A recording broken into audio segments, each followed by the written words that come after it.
What's happening, everybody? Movie Music Theory here, and in today's episode, we are going to be talking about how in the heck there was dubstep in Star Wars. Specifically, the Dark Troopers music in the final episode of The Mandalorian Season 2. So if you haven't seen that, spoiler alert, please go watch it. It's great. Let's get into it.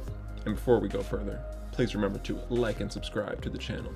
So, the moral of the story here is that the utilization on the part of the composer for The Mandalorian, whose name is Ludwig Goransson, for those who don't know, of a non-orchestral score lays the framework for the incredible dive into some of the most modern and manufactured sounds in music today, which is about as far as you could possibly get from where John Williams started with his purely orchestral soundscape, which, you know, is definitely unique. He's got his own style, but it's not anywhere close to dubstep, and that's why I find that journey incredible, as I'm sure a lot of you did.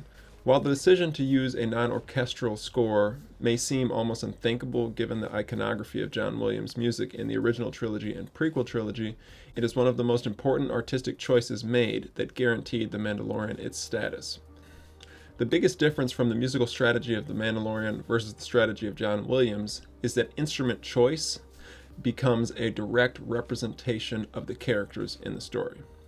The electronic hip-hop and dubstep elements of the Empire's music in the show is a direct representation of their mechanical and inhuman movements as a military force, which is the opposite of the organic sounds that surround our heroes. Think about it for a second. The Mandalorian's instruments are flute, acoustic guitar, the real organic drum kit, and an orchestra. And when I say flute, I mean bass recorder. It just sounds like a flute. Figure that might be a little more accessible for most people. Anyhow, the Empire's instruments, on the other hand, are electronic drums, which give a much more mechanical feel, and also a lot of electronic melody instruments, electronic bass, namely 808s, which, for those who know what that means, they have a very unique sound and they are very electronic in nature. And on top, particularly in Moff Gideon's theme, there is a drapesing of orchestral in that violin part. That's kind of his siren call and his lead. But it's really, as I would put it, the sheep's clothing on a mechanical wolf, because the bones of the music that represents the Empire in this show is almost entirely electronic. And it's not even just that the instruments are electronic, the way they're played is very computerized, and I think it's just such a cool way to represent the character of the Empire.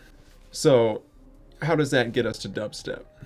Well, it's actually pretty simple. If you think about it, the Empire is represented by electronic sounds, very industrial almost sounds, but there's still the human element, and you maintain that because fundamentally the Imperials are humans. Moff Gideon is, they all are. And where it gets really interesting is the Dark Troopers are not humans at all, and thusly, what does the music end up sounding like if you take the human element out of that established Imperial framework?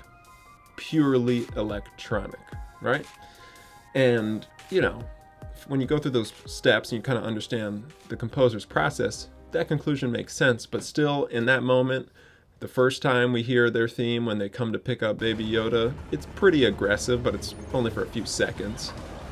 And, it's not quite the same. But when they're turning on and it is straight up Skrillex, that's crazy, because dubstep is some of the wildest music there is, like, period.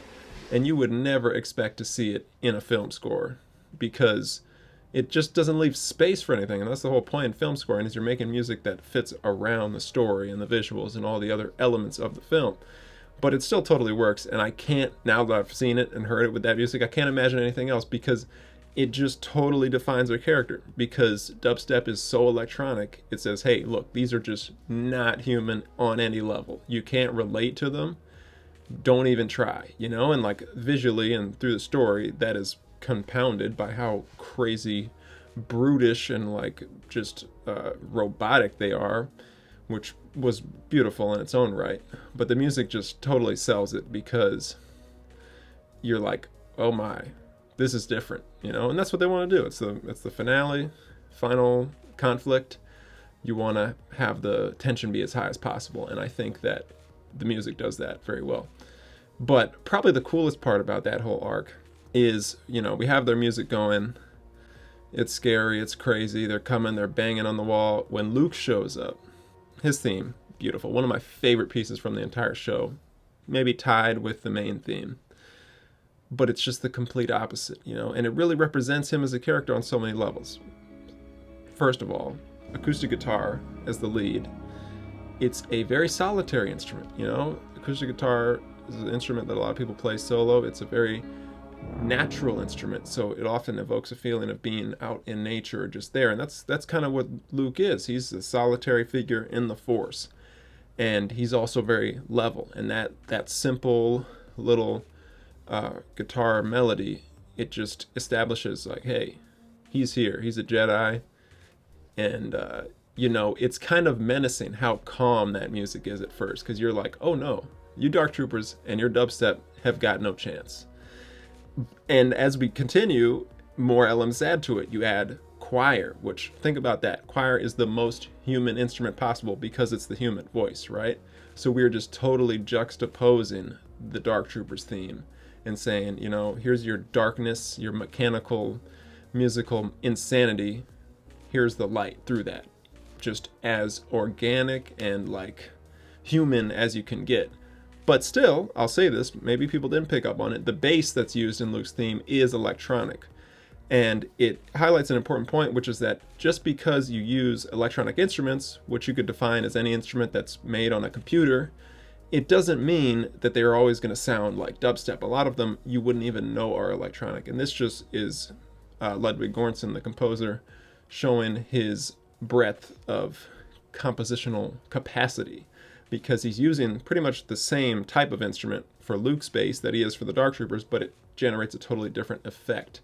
And you know, that's being a master musician, being able to bring out every nuance from any given instrument.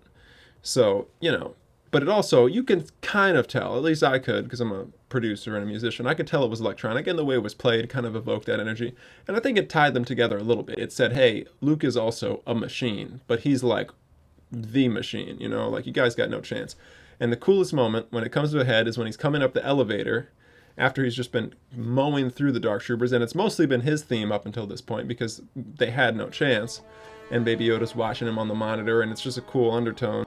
But when he comes up the elevator, it plays their theme for a second, and it's just like a cool last little pinch point of menace from them. But the coolest thing that happens is when he comes through, his theme just washes over it, and there's nothing there. And it's just such a cool juxtaposition. The fact you can go from a piece that is as electronic as humanly possible in being dubstep to a piece that has acoustic guitar, the human voice via choir, you know, and a lot of other very mellow, organic, orchestral sounds like strings and the like, and meld them together. That is film composing in the modern day. And that's why, you know, I'll just say this right now. John Williams to me has always been the best musician of all time for one simple reason. Everything he writes is iconic. Like all his themes, no matter how complicated all the counter melodies and the other parts of it were, you will always remember the main theme. Any of the Star Wars themes, always remember them. Any of the Indiana Jones themes, always remember them. Jurassic Park, Jaws, Harry Potter, you name it. They're all classic and iconic. And being able to write in that level where everything you write just tells a story that perfectly, it's the complete mastery. And that's why to me, John Williams is always number one and John Coltrane's always number two. Ludwig, he's getting up there on the list, but specifically in terms of film scoring, he is showing that he is just as powerful as John Williams is in a different way. Like he probably knew when he went in, and for anyone who watched the making of The Mandalorian from the first season, he said when Jon Favreau, the creator of the show, told him, hey, I don't want John Williams, I want something new, he was like, oh my goodness, thank you. Because who wants to try to be John Williams? You know, you can't. You just can't.